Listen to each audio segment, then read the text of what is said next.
Good afternoon, ladies and gentlemen. I hope you enjoyed your lunch.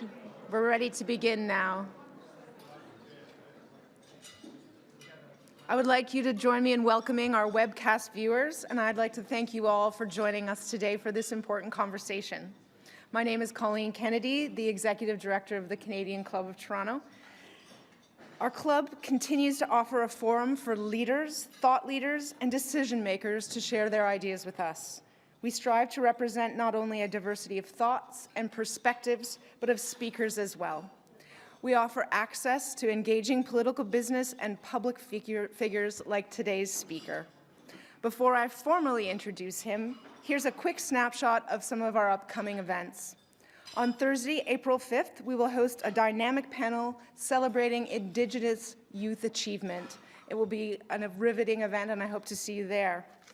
And on Monday, April 23rd, we have Ontario's Premier Kathleen Wynne, just in advance of the election call, so you won't want to miss that either. To order tickets or to learn more about the club, visit us at canadianclub.org. You can also join the conversation by following us on Twitter or Instagram at CDNCLUBTO or using that hashtag.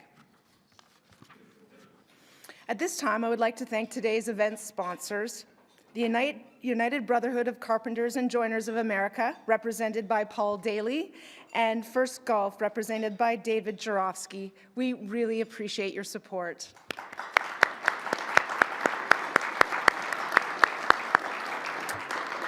I would also like to acknowledge the youth and young leaders we have here today from Centennial College's journalism program. We're expecting some really great questions from all of you.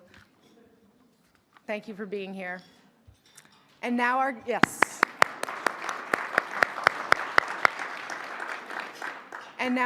speaker. The number of cold weather advisories issued this winter signaled how important housing is for all of us. You may know someone who is housing challenged, or perhaps a young family member is bemoaning the affordability of new home ownership or renting. In the next 2 years, Ontario's Ministry of Housing plans to spend almost $339 million on homelessness prevention. Its affordable housing budget is $343 million. The Honourable Peter Milczyn oversees a ministry that works to tackle the challenges that I just mentioned. Whether it's funding the cost of creating and repairing affordable rental units, settling rent increase guidelines, or responding to complaints, the minister has a lot on his plate. This includes working with municipal and community partners to implement the long-term affordable housing strategy. Minister Milczyn serves as housing minister as well as the minister responsible for the province's poverty reduction strategy. He's been at Queen's Park since 2014 and represents the Etobicoke Lakeshore riding. Before his current ministerial roles, he held a number of parliamentary assistant posts, including labor, infrastructure, and economic development. Prior to entering provincial politics, the U of T architecture graduate founded a design firm, worked for a nonprofit housing corporation, and represented Etobicoke in municipal politics for many years. Congratulations. Members and guests, I remind you to use the Q&A cards provided to ask a question of today's guests. Minister Milczyn, the Canadian Club Toronto podium is yours.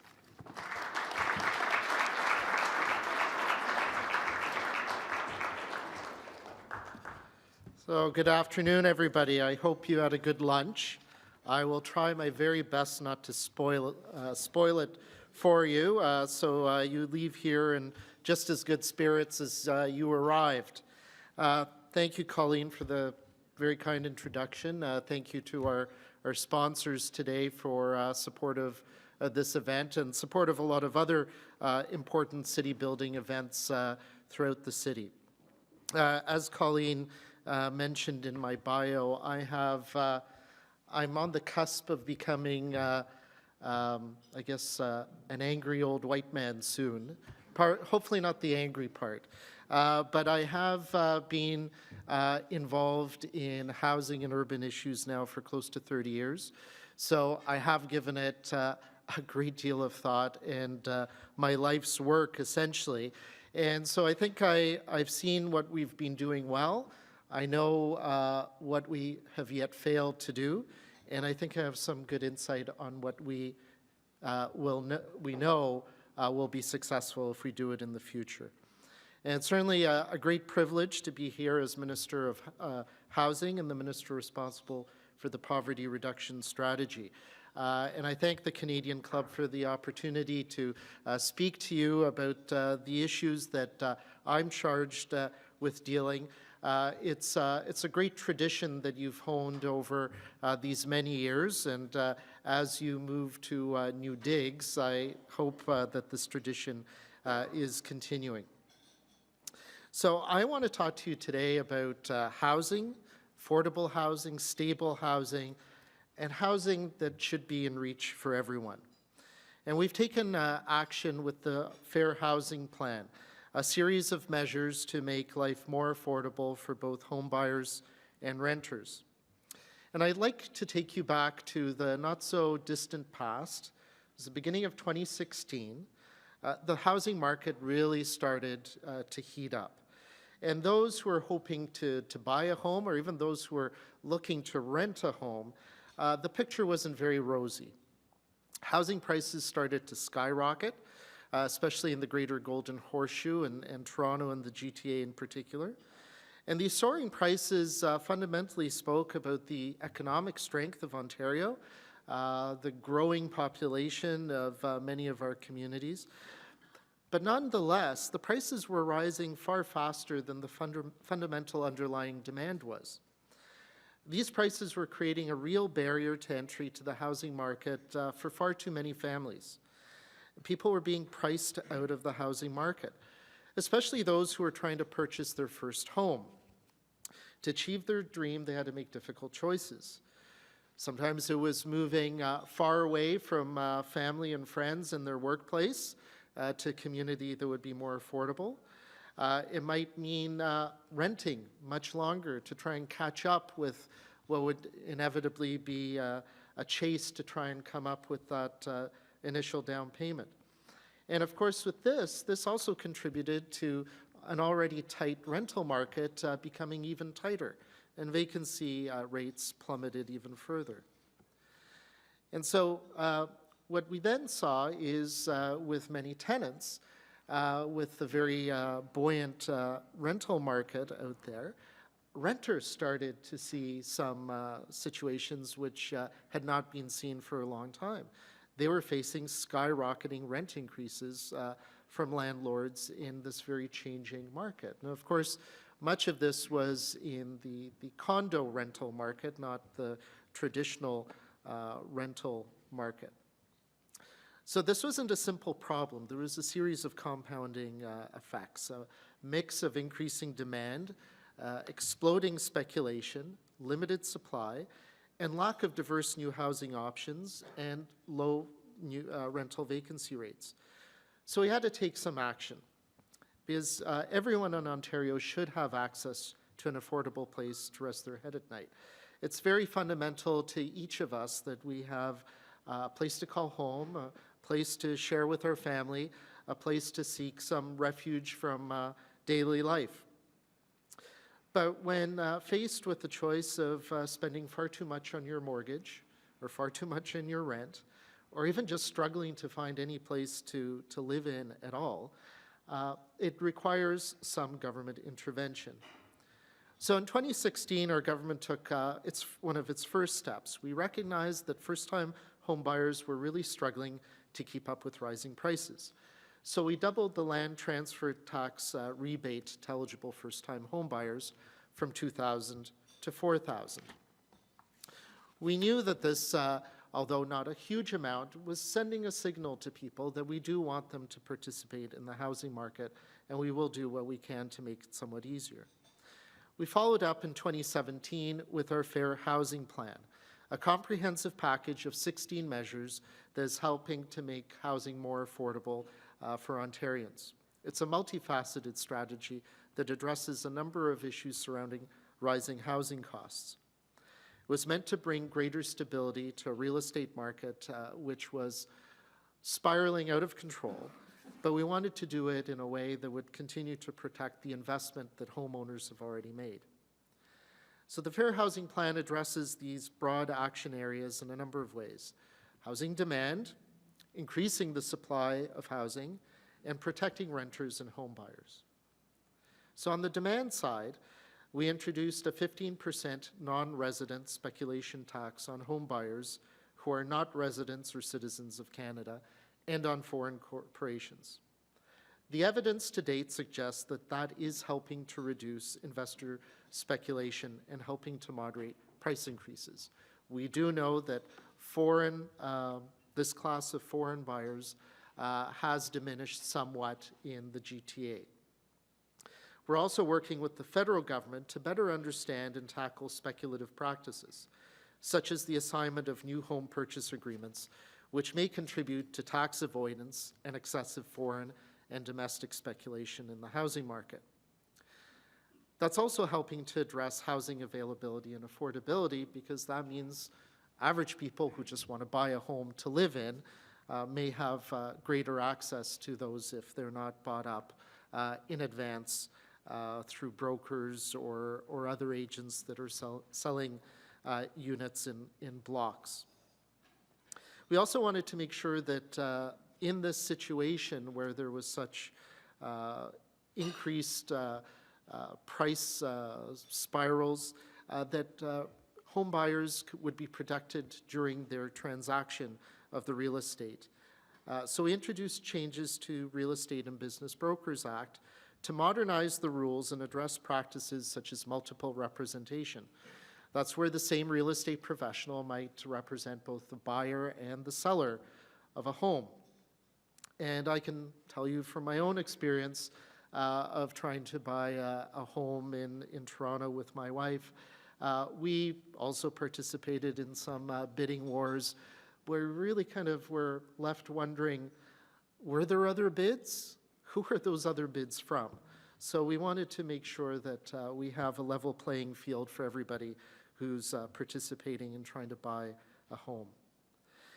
In terms of trying to assist moving more supply into the market, we've created a housing delivery group to work with municipalities, developers, and other parties to bring specific new affordable housing developments to market faster.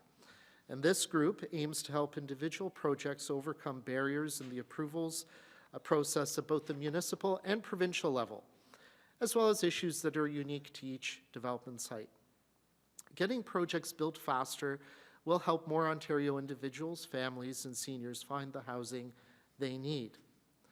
And while helping to get specific projects built, we're also looking at the bigger picture. We established the Development Approval Roundtable made up of senior municipal, development, and real estate professionals, as well as key provincial staff from many ministries, to look at how the province can support housing development. And quite uniquely, this roundtable is actually chaired by the Secretary of Cabinet, who is the most senior provincial civil servant, who does have a background in planning, is actually very keenly interested in this. But it signaled our intent to make sure that we break down our own silos within the provincial government to ensure ministries are working together and advancing government policy all at the same time. So this roundtable did come up with a number of recommendations that we're attempting to implement both within our ministries in terms of better communication, coordination, speeding up timelines for environmental and other approvals. And we're working with our municipal partners on making sure there's better communication with them as well. As part of the Fair Housing Plan, we also released a 14-point action plan at the same time. So it includes engaging with municipalities and the development sector to explore opportunities to support forward-looking zoning bylaws and community planning permit systems. I can tell you as a former councillor, city councils get in the way of good development sometimes. Our role is to stop bad development, but we sometimes trip over ourselves in the process and slow down good development as well. Sometimes that's NIMBYism, sometimes that's just process, and we are looking at ways to improve that. But we also need to engage municipalities and provide them with tools to ensure that they can actually have stronger zoning bylaws and better planning in place at the outset of the process. Planning that would support provincial growth plans and provincial policies. So we know that that also contributes to some of our housing shortage. So while these reasons for this housing shortage are very complex, it's not rocket science. A significant factor of high housing prices and affordability issues is because we have a lack of supply of units and a lack of diversity of different unit types that people are looking for. So the way you fix a housing shortage is by building more housing. Apartments, condominiums, and houses, it's that simple. And we're starting to see demand catch up with supply, but it takes time to get new units approved and built. Our recent report from Urbanation showed that the number of proposed condominium units passed 380,000 last year. That's a 49% increase from 5 years ago, and it's an encouraging number. But the types of condo units proposed don't necessarily reflect the need for the housing of families or some of the affordability issues that we have. And that's a challenge that we need to address through intensification and other measures. The time it takes to get proposed new units approved and built means that housing market doesn't respond to demand as quickly as it could, and it doesn't respond to changing market conditions as it should. And we're seeing good ideas and work on how to deal with this problem coming from the private sector.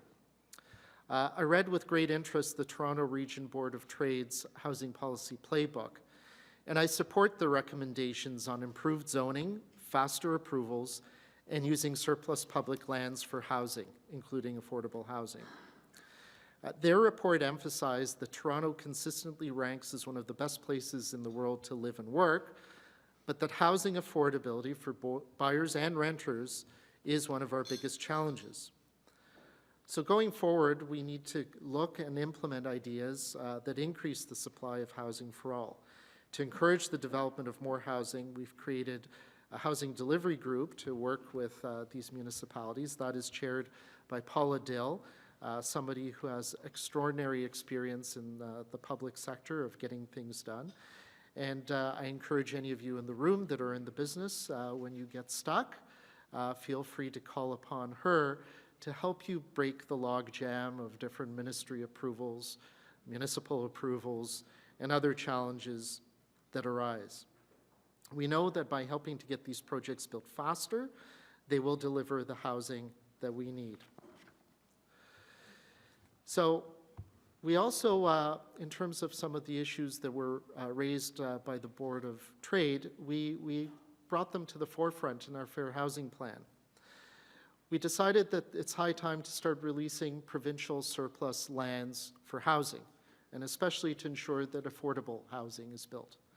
So to date, we've released 3 sites that will generate in excess of 2,000 purpose-built rental units, including up to 30% of affordable units.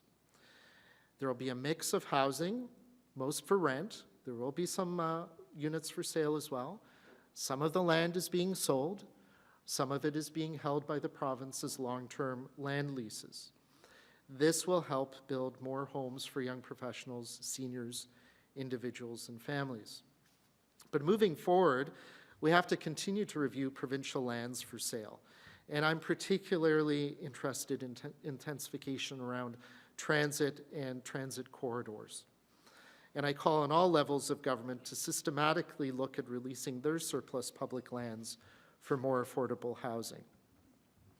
We've also taken steps to address some of the issues that government adds to the problem of affordability. So we have a 5-year plan to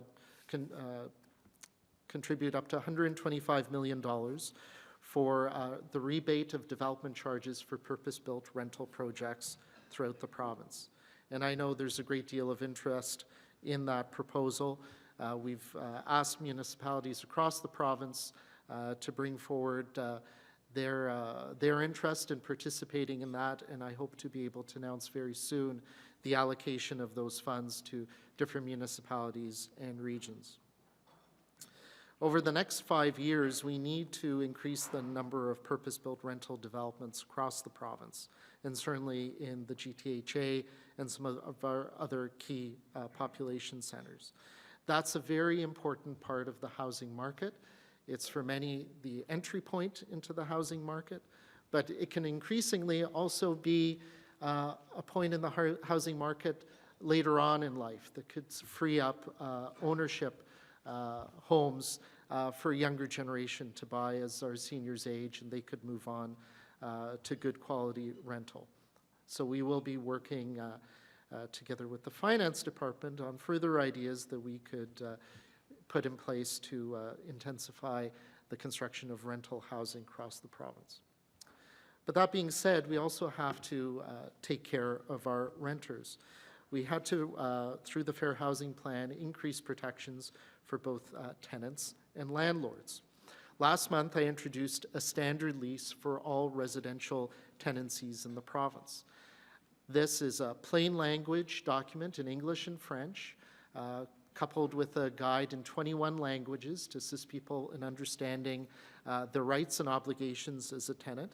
And it's going to level the playing field. It will ensure that every tenant in Ontario, whether they're renting for the first time or they're moving from apartment to apartment, they will know exactly what they are paying for, how much they're paying, who they are paying it to, and what all the rules surrounding their tenancy are. This is going to be a big help to tenants. It's also a big help to landlords by hopefully ensuring that there will be fewer disputes down the road. These new measures, coupled with some other changes to the Landlord and Tenant Act that we brought in around the same use evictions of tenants from units that were owned by a landlord, are meant to stabilize the rental supply, ensure that tenants know what their rights are, and that there's better protection for their rights. We know that by expanding rent controls to all rental units across the province, not just those built before 1991, that we extended rent control to an additional 237,000 households.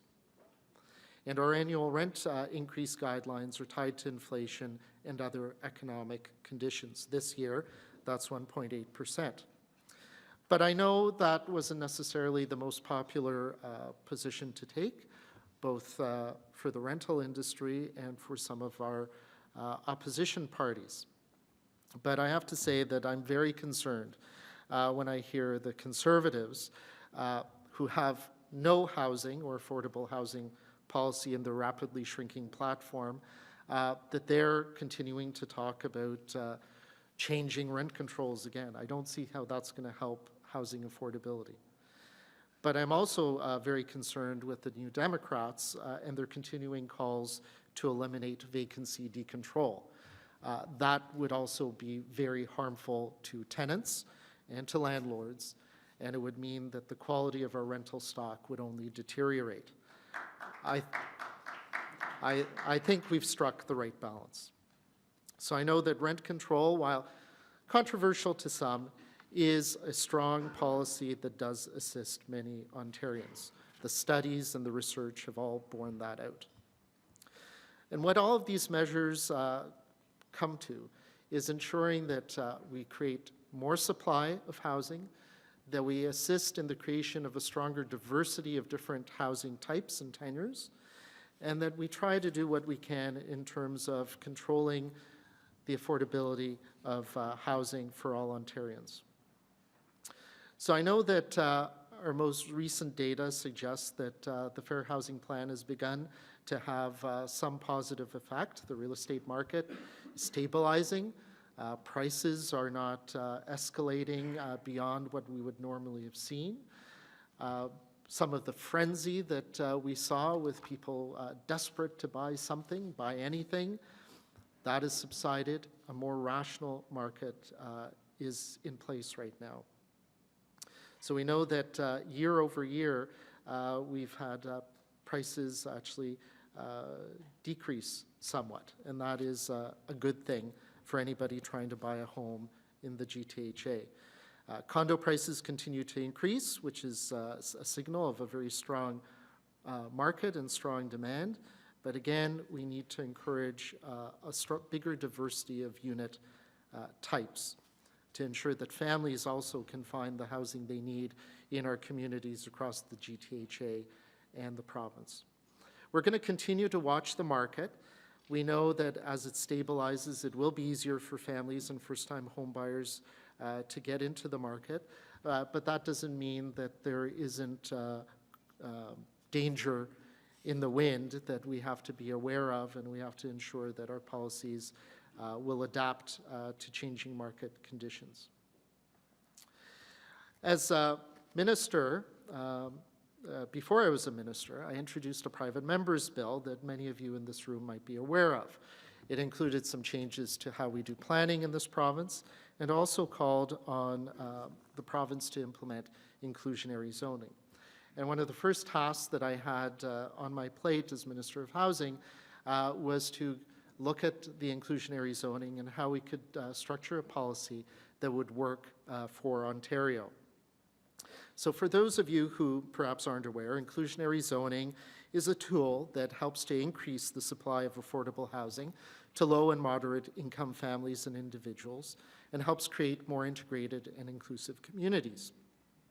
It allows municipalities to require developers to set aside a certain number of units as housing that is affordable in new construction. And our neighborhoods will only be stronger when we have a greater range of people living in them with a variety of housing options. People need that stability and the affordability and the access to homes in the communities that they work in, that they want to live in, where their children go to school in or they go to school in. So inclusionary zoning can help assist with that. Now, there's been a lot of very vigorous debate about the inclusionary zoning draft regulations that were put out.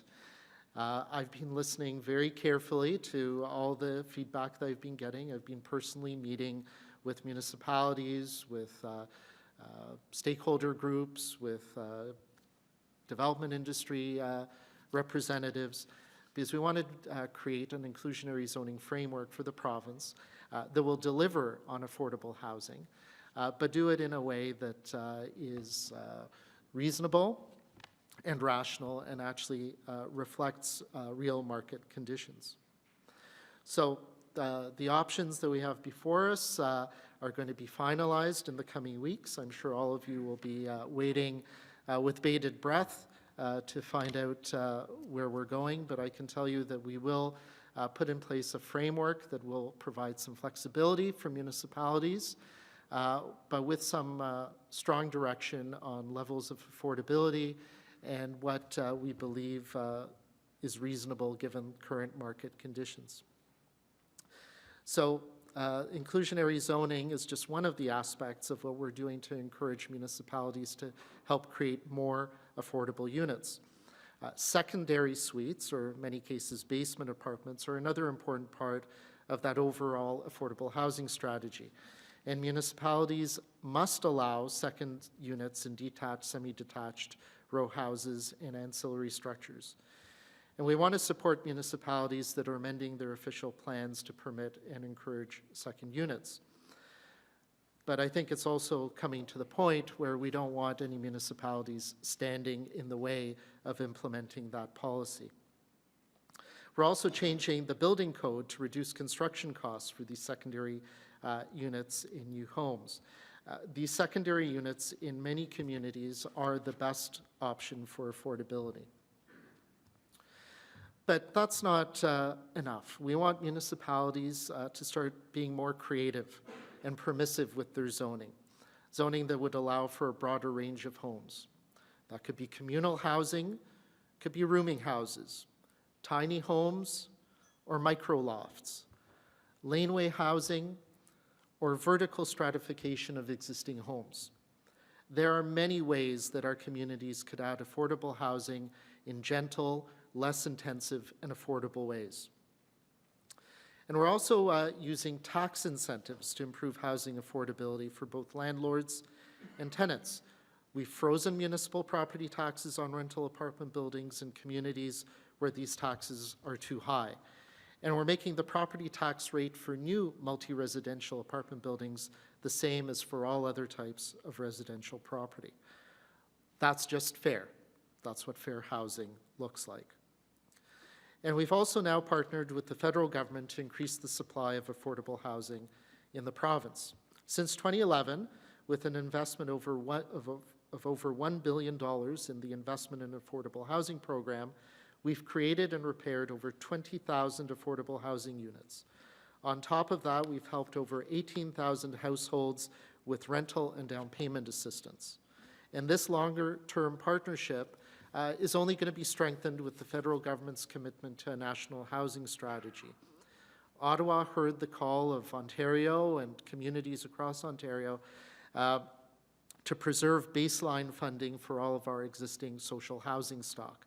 That's also very important. We have to preserve and protect the affordable housing we already have. So we know that, thank you, Harvey. I'm sure that was Harvey.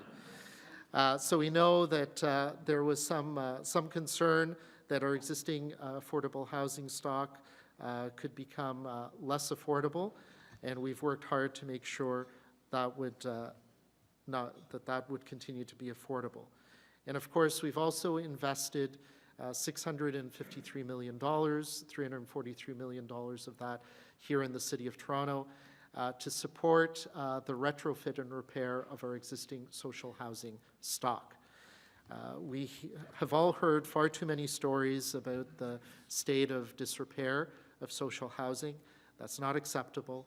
We have stepped up, and through our cap and trade program, generated revenues that can be applied for the energy efficiency and retrofit of social housing. In most cases, that means the already necessary repairs can be effected, and those buildings will be cheaper to operate and more comfortable to live in as a result.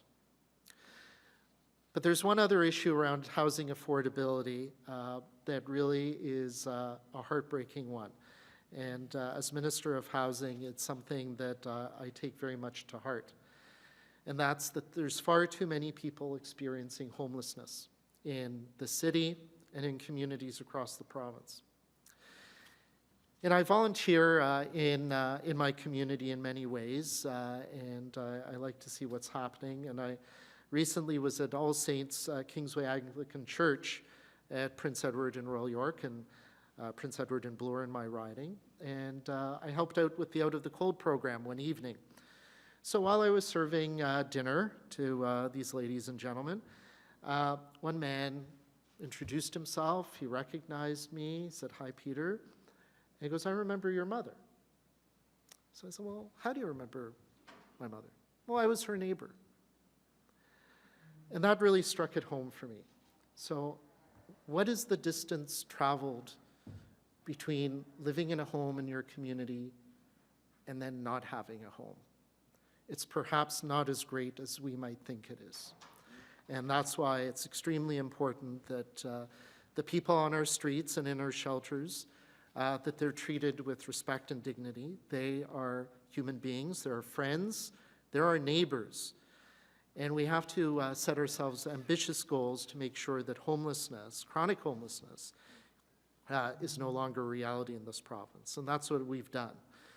By 2025, we intend to eradicate chronic homelessness in this province. We've done this in a number of ways, and that is in investing in more supportive housing, transitional housing, working with municipalities on delivering programs that are tailored to their unique circumstances. Last fall, I announced $200 million for our Homes for Good program, and in Toronto, that translates into $90 million to fund the City of Toronto's plan to end chronic homelessness. Not just some of it, but to fund their entire plan. That is our commitment. And of course, this past winter, when we had cold alerts, again, the province stepped up when we were called upon to provide assistance as required, to make surplus provincial buildings available as emergency shelters, and to work with Toronto and other municipalities on helping them deal with that crisis. So all of these things that I'm talking about, that speak to a couple of fundamental things for our province. They talk about fairness and they talk about opportunity. And we're very busy working on ensuring that there's fairness and opportunity for every Ontarian. Whether they want to buy a home, rent a home, whether they want to get an education or get a better job, or just be able to make ends meet better. Everything that we do is focused on those key pillars of fairness and opportunity. We've raised the minimum wage, and that's helping people pay their rent, buy their food, and not fall further behind. We've extended free tuition to close to 1/3 of all Ontario post-secondary students this year. And for the first time, that's not just people, young people leaving high school. Any Ontarian of any age can participate in that. That's a commitment to making sure that every Ontarian has the opportunity to get an education, upgrade their skills, and make the opportunity they want to make for themselves in this province. We've also taken the lead to begin expanding pharmacare by extending pharmacare to those under 25. And certainly it is our hope that now the federal government will follow our lead, expand that nationwide, and expand it to all Canadians. So as we work on helping to deliver fairness and opportunity to all Ontarians, I continue to remain committed in the coming weeks and well beyond to ensure that our housing policies reflect that we ensure we build housing that people need, that we ensure that housing can be built in this province the way it needs to be built in a reasonable and timely way, and that we all work together on delivering on these promises. I know that in the coming weeks, we'll start talking more and more about politics, and it doesn't really matter to me who the opponent on the other side is, whether it's Ms. Elliott or Ms. Mulroney or Mr. Ford. We know where they stand. They don't support an increased minimum wage. They don't want to support policies that address climate change. They don't want to support finding ways to invest in the infrastructure and the improvements that we need. And so while it's been my privilege so far to be working alongside my colleagues in government and municipalities across the province, I also remember the days when I was a city councillor and there was a government that cut all funding for transit, for infrastructure, for housing, and a number of other needs. So, as I started out saying earlier on, I've been at this a long time. I'm getting to that point where, you might call me an angry old white guy. I'm not angry, but I am in for a fight. And I will fight to make sure that we continue to provide housing for Ontarians, provide transit and infrastructure for Ontarians, and make sure we do that in a coordinated way, working in partnership with the private sector and all of our municipal partners. Thank you very much. Questions?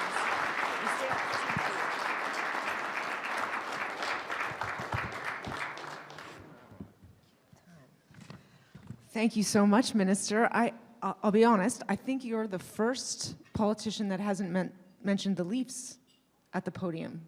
I think, can you believe it? Well, So do you choose Leafs or Raptors? Do you cheer for?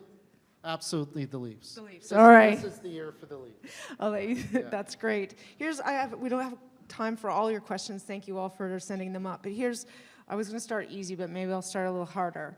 There may be ways to address the shortage of supply of rental by looking at HST rules. Does the province have any plan to do so? That's an excellent question. I know it's come up many times over the years. That's certainly something that as we work with the federal government on the national housing strategy, I think that's another aspect of some of the measures that we could be considering.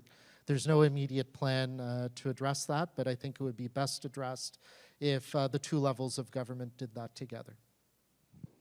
Thank you. So given your observations on how municipal councils sometimes block good planning, are you concerned that Bill 139 will lead to even more local influence for NIMBYs with decreased recourse of an appeal? So Bill 139, of course, is the reforms to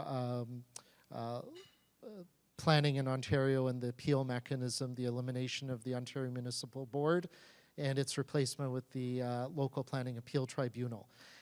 The idea behind the changes we brought about is to ensure that appeals would be around fundamental policy.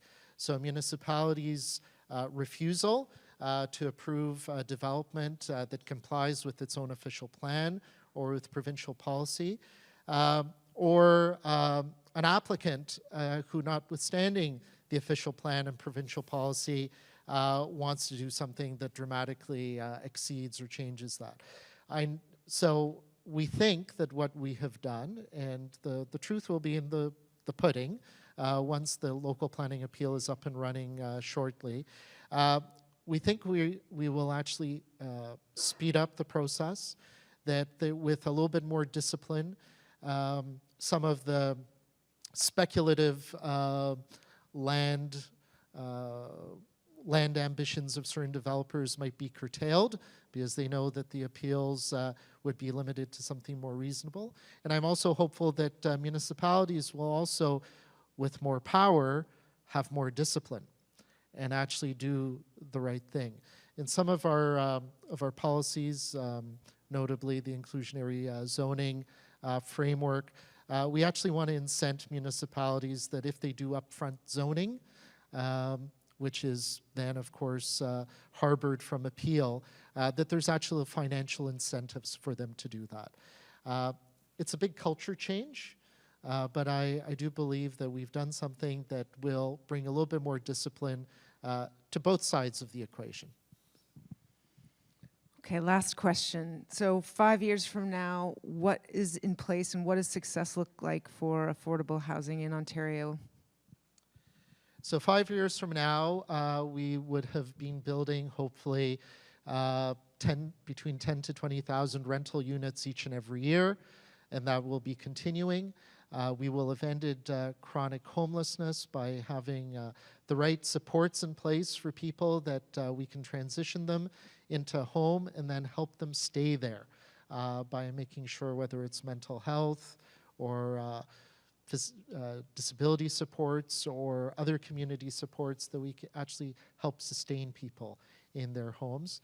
And of course that we continue to have one of the most vibrant, most fastest growing construction and development markets anywhere in North America, that we continue to have cranes in the sky across the GTA, but that we grow in a way that we also align it better with our infrastructure and our transit. Thank you so much.